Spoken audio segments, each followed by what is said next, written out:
ఇవాళ వీడియో వచ్చేసి OTT ప్లాట్ఫామ్స్లో release అయిన ఎస్ సరస్వతి మూవీకి సంబంధించిన రివ్యూ తీసుకొచ్చాను. చిన్న రిక్వెస్ట్ ఏంటంటే ఛానల్ సబ్స్క్రైబ్ చేసుకోండి లేటెస్ట్ అప్డేట్స్ కోసం. సో మూవీ వచ్చేసరికి అమెజాన్ ప్రైమ్ వీడియోస్లో అవైలబుల్ ఉంది. పోయి చూడొచ్చా అంటే మాత్రం చూడొచ్చు. సస్పెన్స్ థ్రిల్లర్ కావాలి అనుకుంటే మాత్రం క్రైమ్ థ్రిల్లర్ లాగా కావాలి అంటే కొంచెం కోర్ట్ కచేరీ లాగా కావాలంటే మాత్రం ఈ మూవీ వాచ్ చేసుకోవచ్చు.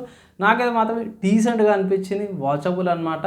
కొన్ని సీన్స్ సిచ్యువేషన్స్ మీకు ఇబ్బందికరంగా ఉండొచ్చు, కానీ నా ఒపీనియన్లో మాత్రమే వాచ్ అయితే చేసుకోవచ్చు అనమాట. సో మూవీ పరంగా చూసుకుంటే మాత్రమే మూవీ నాకైతే మాత్రం ఒకేష్ అనిపించింది. సో స్టోరీ ఏంది, కథ ఏంటంటే మాత్రమే సరస్వతి గారు ఉంటారు, మెయిన్ లీడ్ క్యారెక్టరు.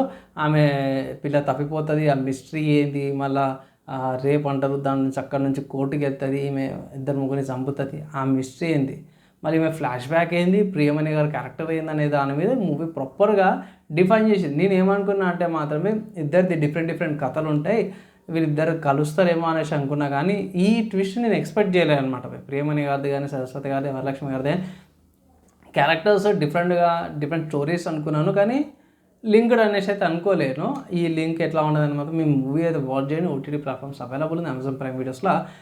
నా ఎక్స్పెక్టేషన్స్లో మాత్రం బాగా అనిపించింది. ప్రకాష్ రాజ్ గారి క్యారెక్టర్ బాగానే ఉంది, అండ్ శ్రీకాంత్ అయ్యంగార్ గారి క్యారెక్టర్ బాగానే ఉంది, కానీ ఇక్కడ కొంచెం నరేషన్ ఏదైతే కొంచెం ఇట్లాంటి కోర్ట్ కచేరీలో కొంచెం స్లో పేస్ నరేషన్ లాగా అవుతుంది. కొన్ని సీన్స్లో ఫాస్ట్గా అయినట్టు, కొన్ని సీన్స్లో స్లో అయినట్టుగా అనిపిస్తుంది. దానివల్ల కొంచెం స్లైట్గా డిసప్పాయింట్ అనిపించింది, కానీ ఓవరాల్గా చూసుకునే మాత్రమే మూవీ నాకైతే బాగా అనిపించింది అనమాట. ఓవరాల్గా మూవీ ఎలా ఉందన్న చూడాలి అనుకుంటే మాత్రమే చూడొచ్చు. అండ్ నా ఒపీనియన్లో మాత్రమే మూవీ మొత్తం ఓవరాల్గా చూసుకుంటే మాత్రమే 2.25 అవుట్ ఆఫ్ 5 స్టార్స్ అయితే ఇస్తున్నాం. ఎందుకంటే ఇంత తక్కువ స్టార్స్ ఎందుకు ఇచ్చినాం అంటే మాత్రమే కొన్ని సీన్స్ మీకు సెన్స్ అనిపించవే, అది లాస్ట్ సెన్స్ అనిపిస్తాయి. కొన్ని సీన్స్ ఏమో ప్రిడిక్టబుల్ అనిపిస్తాయి. ఇట్లాంటి క్రైమ్ సీన్స్ అండ్ కోర్ట్ కచేరీస్ మనం ఆల్రెడీ చూసుంటాం కాబట్టి అలవాటు అయిపోయినాము, కాబట్టి కొంచెం రిపీటేటివ్ లాగా అనిపిస్తుంది. అరే ఈ సీన్ ఇట్లా చూసినాం కదా, ఈ సీన్ ఇట్లా చూసినాం కదా, నెక్స్ట్ ఇట్లానే ఉండే అవకాశం ఉంది కదా అని అనిపిస్తుంది. కీ పాయింట్ అయితే మనకి రివీల్ అయిపోయినప్పుడు మనకు అనిపిస్తుంది, అరే ఏంటి ఇది అపరిచితుల క్యారెక్టర్ రారా అనిపిస్తుంది మిస్టరీ రివీల్ అయినప్పుడు. కానీ ఎండింగ్కి వచ్చేసరికి అది కూడా కాదు, ఇది కూడా కాదు, పెద్ద సర్ప్రైజ్ అనిపిస్తుంది. ఇంటర్వెల్ ట్విస్ట్ ఒకటి, ఎండింగ్ ట్విస్ట్ ఒకటి బాగా అనిపించింది.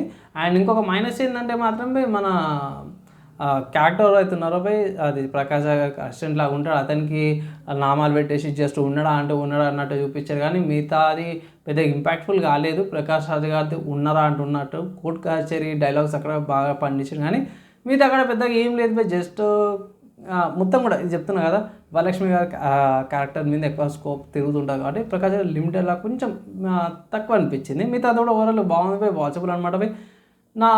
ఇది రివ్యూ అండ్ ఆల్సో నా ఒపీనియన్ అనమాట. నచ్చింది, మంచి అనిపించింది అంటే మాత్రం లైక్ అండ్ షేర్ చేయండి. నెక్స్ట్ వేళ కలుసుకుందాం.